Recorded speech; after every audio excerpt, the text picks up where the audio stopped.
What's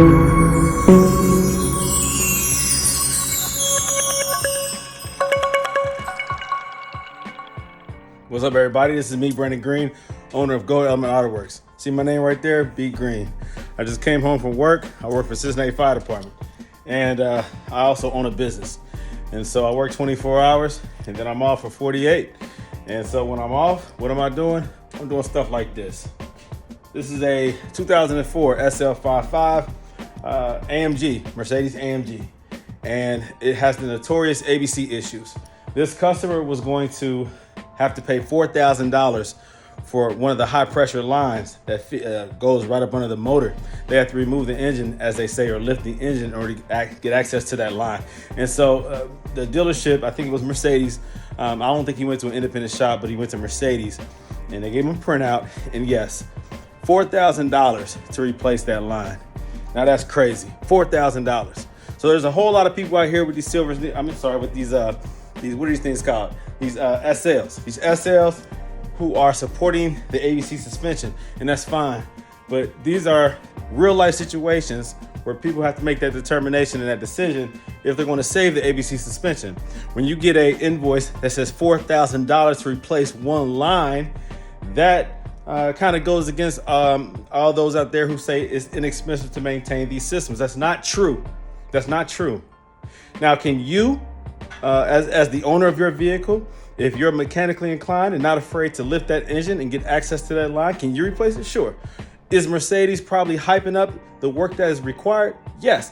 But as a customer, do you have to pay that price? Did they tell you? Yes. So if you're an owner of a Mercedes with the ABC system, the active body control system, you have to almost bow down to whatever they say is required in the price that it's going to cost to repair these systems, unless you know somebody that can do it cheaper, or if you can do it yourself. That's the reality of ownership. That's just one line. How many lines exist in this car? Now, every line is not going to cost $4,000 to replace, but these lines are expensive to replace. Some of them go into behind the firewall or around the engine, down into the heat shields, and they feed over. Like, for instance, there's two lines that runs across from that side and also from this valve block right here, and it feeds along the heat shield, and then it drops back down over the subframe, and it runs to the back. Those lines are not easily accessible. There's a lot of work involved. There's no really way to go around that. You have to put the work in to replace that line, so you're paying for labor. The lines are not that expensive, but the labor is. And again, one line, $4,000. So what happens when the pump goes bad? What happens when the struts goes bad? What happens when the valve blocks go bad? If somebody's paying out of pocket to Mercedes to get these things repaired, you're going to go broke, period. I don't care what you say. It's too expensive. You can buy one of these AMGs, SL55s, anywhere between average $15,000 to $24,000. Do you really want to put $4,000 into maintain the ABC system that will fail again? That's up to you. Some people will, some people won't. But for those who choose not to, I got a solution. This car right here sat for 2 years because of this ABC system. He did one repair, and then this one failed soon after, and so he was done for a while. He didn't want to keep dumping money into this. And so the reality is most people don't have money to waste. Most people out here are hardworking individuals who have got to a point in their life where they didn't mind spending the money for something that they wanted, but it's not supposed to cost you money just in the suspension as often as it is. Just regular maintenance that needs to be required, like on any other car. And yes, because it's a Mercedes, it will cost you a little bit more to maintain it. But something as, in one way as simple as a suspension, and another way as complex as the ABC suspension, you have to figure out for yourself, what is your purpose of ownership? Is it to maintain and keep it original and to be able to use every system that was integrated into the car in this original design, just to say that you still have the original design, the original suspension? Or did you buy this car to drive? Did you buy this car to be able to enjoy the top down on a nice, hot, sunny day and be able to drive AMG fast? Or are you more concerned about the suspension, the ABC, maintaining the active body control, the ability to raise and lower the car, the ability for the car to not lean and for you to not need sway bars and for it to stay flat around the corners? What's more important to you? And you have to make that decision. ABC is fantastic when it's working. When it's not, it sucks. You have to figure out how much money you want to put into your car. You have to figure out your purpose of ownership. And you have to figure out, can you maintain this car for cheap? You have to figure that out before you buy it. A lot of people don't even buy these cars because of the ABC suspension, because it's prone to failure. That's the most expensive thing that's going to fail on here. The convertible top, the cylinders, getting access to them is the hard part. Replacing them is easy. Replacing the O-rings in the cylinders for the convertible top, that's easy actually. It's not expensive unless you're paying somebody. The ABC suspension, it can be affordable if you find the right people to fix it, or if you're fixing it yourself. But again, a suspension, there's a lot of components to this suspension that will fail. You bought the car because of how incredible it is, and how incredible the design is, and engineering and the technological aspect of it. But you have to ask yourself, what is my purpose of maintaining the ABC system? And only you can answer that. The forums, social media, they can't answer those for you. You have to figure that out. So I am about to start this coilover conversion. I'm looking forward to this. This customer, like I said, this car's been sitting for 2 years. This customer is very excited to get this taken care of and get this suspension out of here. He can start driving this car again. This is a beautiful car. You don't see many with that cranberry interior. How sad that this thing has been sitting for 2 years. Look at that. For 2 years. It's been sitting for 2 years because of this raggedy ABC suspension. I ain't gonna say raggedy, but it's prone to failure. All right, it's an excellent system, but it will fail. And so when it does, you have to figure out what you want to do. So this customer made a decision. This customer came all the way from Chicago, Illinois. And so I am very happy to do this conversion. So let's get to it, baby. Talk to you guys later. Well, let's just get to it.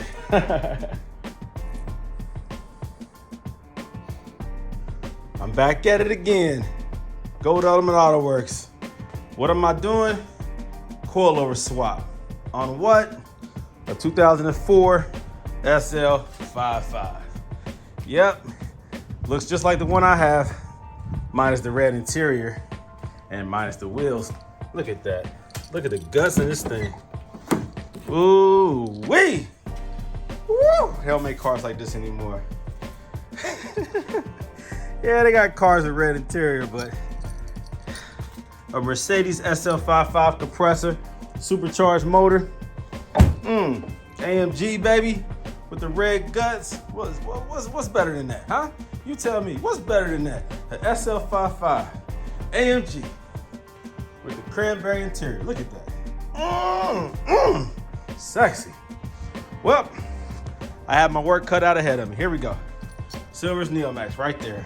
Coilover job. There goes the trailer. This is what he used to bring it into town. He's from Chicago. I had to move all the cars around in order to make some room. Yeah, I need a shop or a bigger driveway or something. There goes another car way up there. See that? Yeah. I got them all over the place. So, got to do what you got to do. Take care of business, man. And this is my business. Goldelementautoworks. Let's get to it, baby. Let's get to it.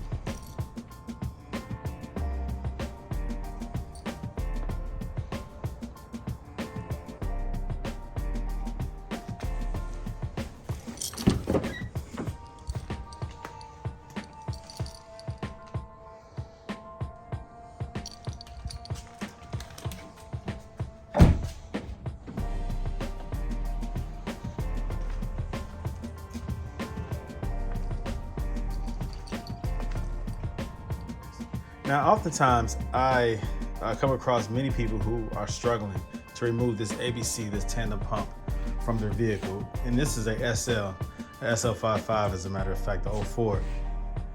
There's some videos out there on how to remove it, this tandem pump. It's very difficult, and that's why Mercedes and any other independent shop charges so much. in order to remove this ABC tandem pump. Why would you want to remove it? Well, in my case, it's because I'm doing a coilover conversion. But in other cases, the pump goes bad. It is a tandem pump, meaning it's a two-part pump. And oftentimes, your system will not be able to pressurize properly, and it can be an indicating factor. Low pressure can be related to this pump going bad. So sometimes this pump does have to be replaced. It is an expensive pump if you buy an OEM from Mercedes. Excuse me. If you buy an aftermarket one, it's a little bit less. But when it comes to something so critical such as the ABC pump, you want to make sure that you buy one from a reputable location, a reputable dealer, a company. Nothing better than Mercedes, of course, when it comes to this. Understand, people, that this ABC pump is the heart of the system. Just as the literal heart pressurizes your whole body, it pumps good oxygenated blood out. It receives the dirty blood, so to speak, blood full of carbon dioxide. And as your body removes that, the heart, again, is the central system. It regulates the pressure. It regulates your heart rate and the blood pressure itself. And in the same way within the vehicle, this ABC pump regulates the pressure.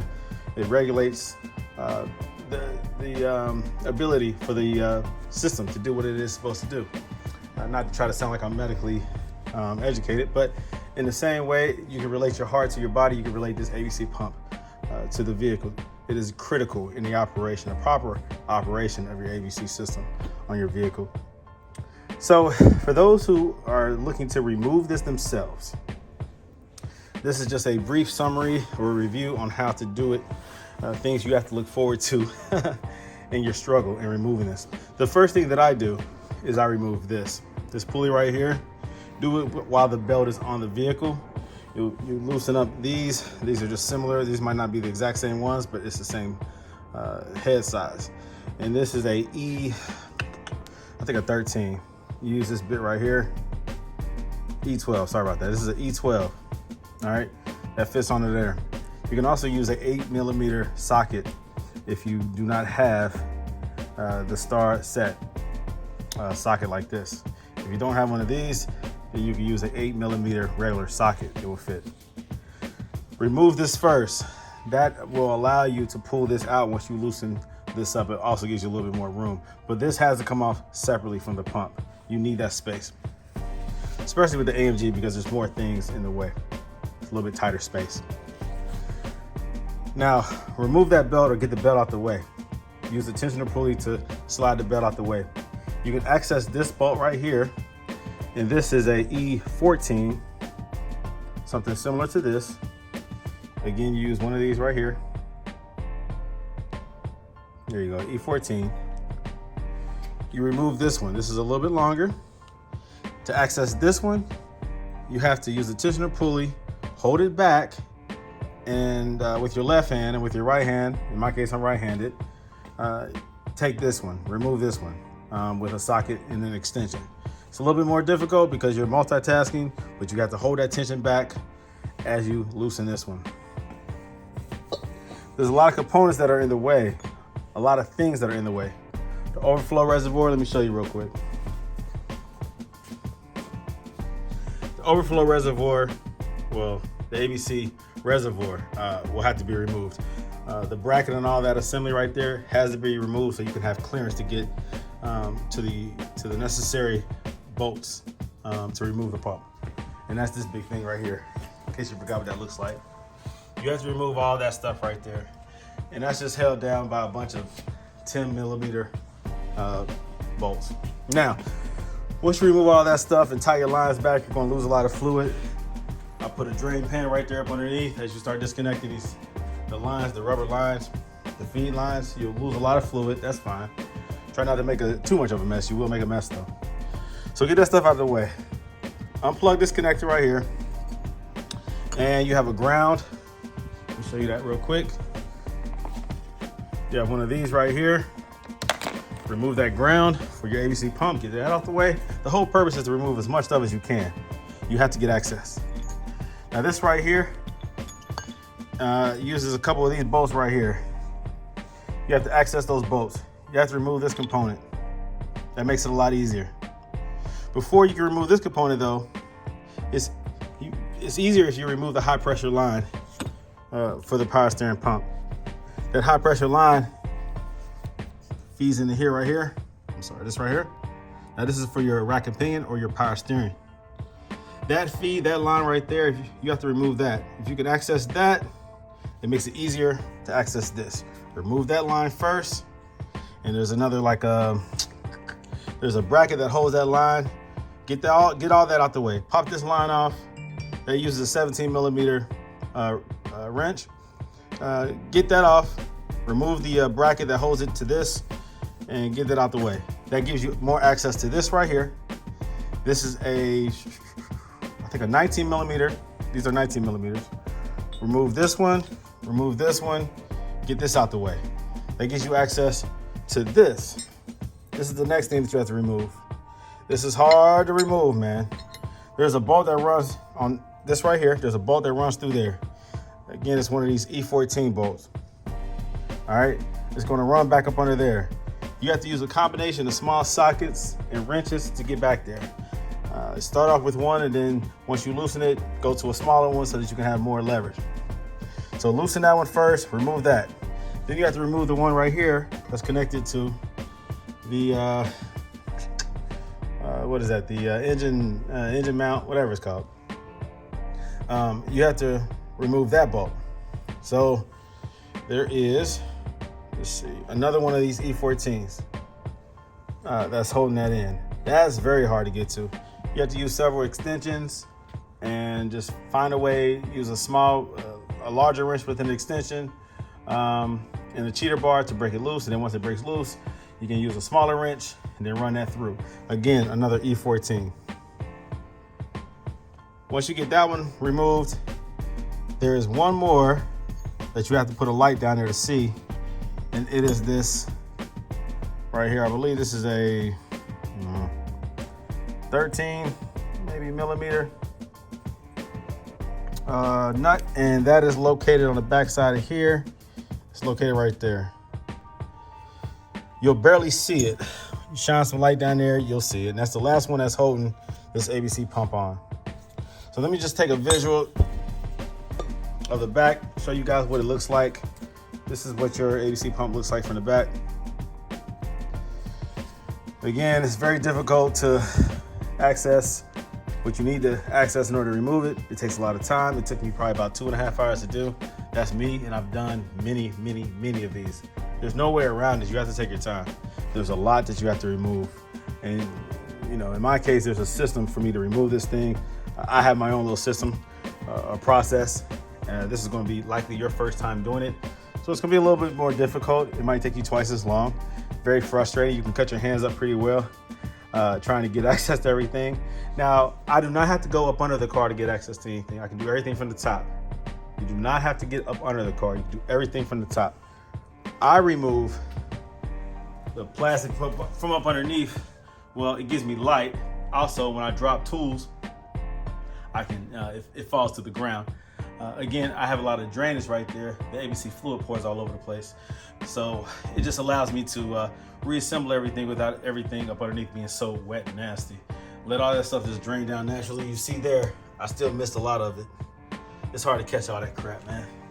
It runs off with different components inside this engine compartment. But this is how you remove it, man. This right here is your power steering reservoir. I'm going to reuse that. I do not need to put a new one in there. For the SL500 or the SL model, you do not need to use another reservoir. It already comes with 2 separate reservoirs. This is the power steering, and right there is the ABC. You remove the ABC, you keep this one in place. I do move it out the way though, so I can get access, but that's how you do it.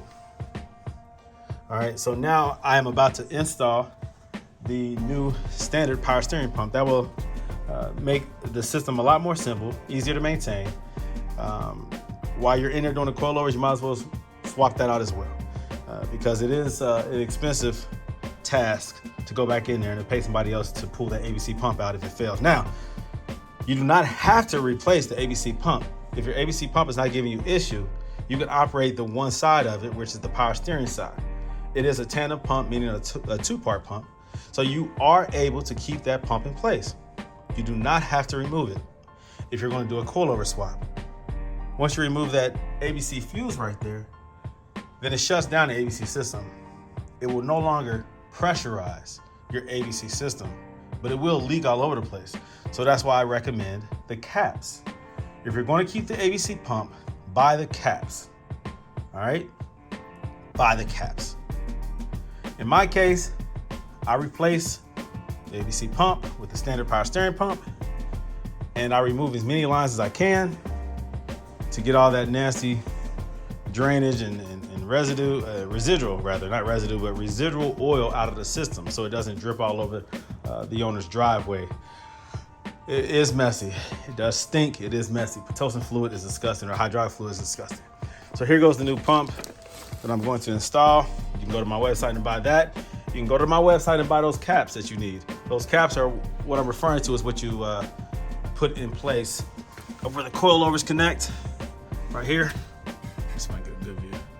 Where the coilovers connect, this line, the cap will sit right there. It will reconnect, have the same connection that's on the ABC struts. It will connect to that, and it prevents leakage or that extra fluid from dripping out.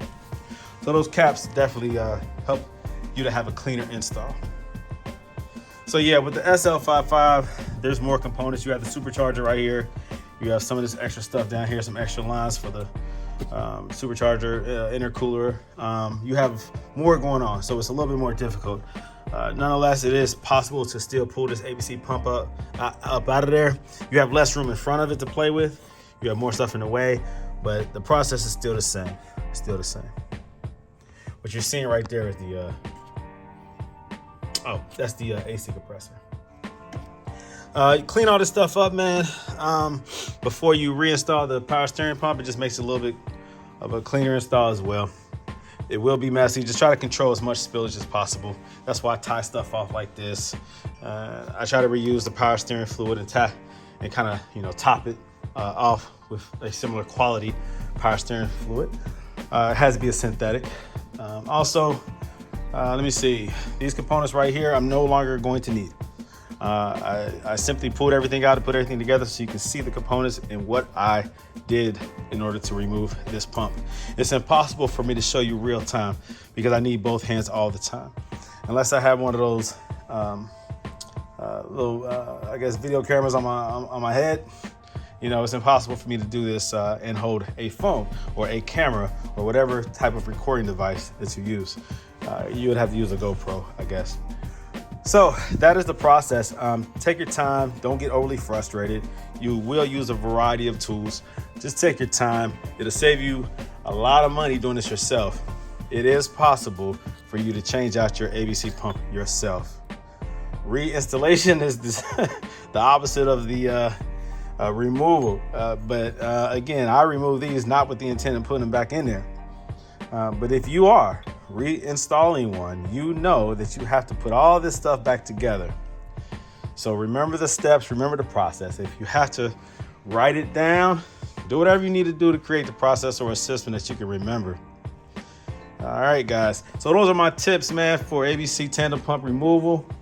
And for those who want to maintain their system, man, this is unfortunately a part of maintenance, is sometimes swapping out that ABC pump with a new one. This system can be reliable, but most oftentimes over time, it is not reliable. So do what you feel like you need to do. Maintain it or do a coilover swap. It's up to you. Either way, I'm here to help. I offer advice, suggestions, opinions, tutorials. Keep going to my website, www.goldelementautoworks.com. I continue to update different products and services.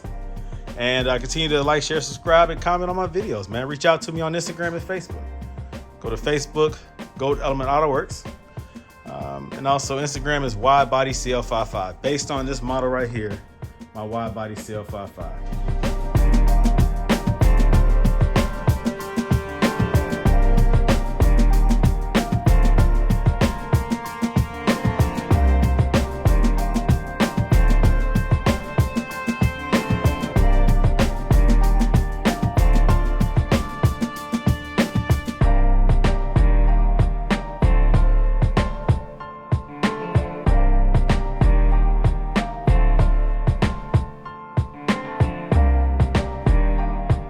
everyone asks me, how do I adjust these coilovers? How do I increase the length? And how do I know how far to increase the length? Now, these are the silvers Neomax coming out of the SL for the SL500, SL55 in this case. So factory height is not the correct height for installation. It is not ready to install when you pull it out the box. You have to increase the height. It's short, okay? You have to increase the length of this coilover. So in order to do that, you first loosen up this collar. You loosen up the preload collars. Factory preload is pretty good, but you will have to adjust that every time you increase the length of this thing once it's installed. When it's not on the car, you can keep the preload, but know that as you increase or decrease height, that preload tension will change. So get familiar with that.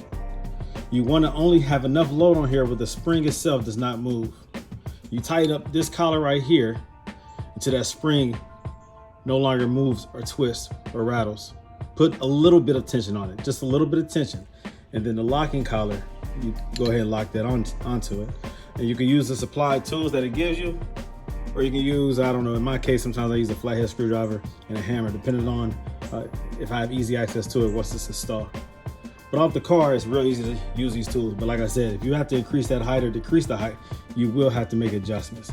The front is easy to adjust. The rear is seemingly impossible. It is possible, but it's very difficult because it's tucked up in that wheel well. Anyways, so increase this length, loosen up this collar, twist this threaded body counterclockwise to increase the height. That hole right there is your indicator as to how far the threaded body is into the lower part of the coilover. So as you increase the height, you increase it until the threads disappear, and then back it back down or tighten it back up or decrease the height. You lower it back down so that the bottom of the threaded body closes that gap. Again, adjust it, keep pulling it out until that hole, until the threads disappear in that hole, and then back it back down. And that's a great starting point. You might not have to change it, you might have to change it, depending on how high you want your vehicle. Every customer wants their ride height different. If you want a factory height, it's going to be close to that. Like I said, you have to adjust it a little bit. But this is for the front. It's a good starting point. That's how you adjust this. Now, of course, the dampening is a whole different story. That's this knob right here that allows you to dial in the dampening settings of your coilover. That's vital. In the front, you're going to definitely make it more firm. In the rear, it's going to be a little bit more soft. I think I do about maybe 22 clicks in the front. I can't remember. I go back and look at that again, but I keep it firm, more firm in the front, less firm in the rear. So again, this is how you adjust that front. This is how you increase the length, and that's a good starting point. Oh yeah, and make sure that on the other strut, either on the left or the right, in this case it's on the right, the passenger side, you find the hole. You have to actually puncture or put a hole in the sticker. The sticker covers it up every time. There's always one that's exposed and there's always one that's covered up by the sticker. So feel around with your finger, find the hole, and puncture it so that you can see the threads. So here goes the rear. Now the rear, use the same method. Use this hole right here as a gauge. Take it to where the lower thread is at the bottom of this hole. And then 1 inch. 1 inch right there. Okay, so it's the same thing for the rear. This is the rear strut, Silver's Neomax. You have that hole that exposed the inner thread of this coilover. So I adjust this. Again, coming out the box is short. It's not adjusted properly. You have to adjust it. The preload is set pretty good, but just make sure that that is set properly, not over tightened and not under tightened. Make sure it's just enough tension on there, but the spring doesn't move. You will adjust that if you have to increase or decrease the length of this. It will have a direct effect on this preload collar. So whenever I have to adjust this when it's installed onto the vehicle, I loosen this collar and I make sure that spring is moving around, it's rattling, all right? And as I increase the length, it will increase tension on this. I think I'm saying it the right way. If I decrease the height on here, it loosens this. It's either way, okay? When you're increasing the length, it has a direct effect on this and vice versa. So I just make sure it's real loose so that I know that I have to go back and adjust it, okay? You don't want to start over tightening this when you're increasing the length of this, because what that will do is it will make it very hard to continue to increase length or decrease length. I can't remember which one it is. Nonetheless, when you change the length of this, it has a direct effect on the preload. If it over tightens, it's very hard to reverse that on the vehicle. So make sure it's super loose so that it's easy to set it once you have the proper height. Okay, now back to this. This hole right here, I loosen this, I take it out the box, and I increase the length of this until the threads disappears. Then I bring it back down to the bottom of this hole. Now, the threads are stopped right there. The way that I want my SL sitting, and the way that this customer wants his SL sitting is low. So what I do from there, I now raise it or decrease the length. All right, I'm raising this bottom. I'm not raising the strut. I'm decreasing the length of the strut, but I'm raising the bottom half, 1 inch. All right, so I'll put a piece of tape there on the threads, 1 inch from where it currently is set. Again, I increased the length of this until the bottom of the threaded body was right there. Then I take a measuring tape 1 inch from there. I put a piece of tape across the top and I adjust it to there. The bottom 1 inch. Okay, and then I'll put the collar down onto it. And then the vehicle should sit just the way I want it to sit. Now that's the rear. This is only for the rear. Take it down to the threads, to the bottom of the hole, add 1 inch to it, adjust this 1 inch, and then put the collar down onto that. You can lock it down. That's a great starting point. That's how I like mine sitting. All right, you're welcome. All right, just like this. So this is 1 inch. All right, you see that right there? That's 1 inch. So then I adjust this up into the tape. Remove the tape and then lock the collar, lock it down with the collar. All right, just like that.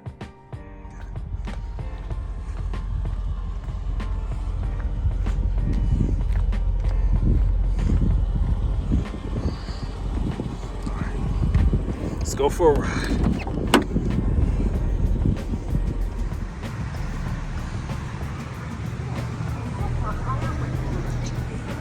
You want to be on YouTube?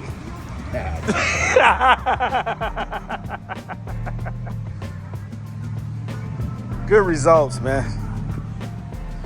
Nothing drives like an AMG.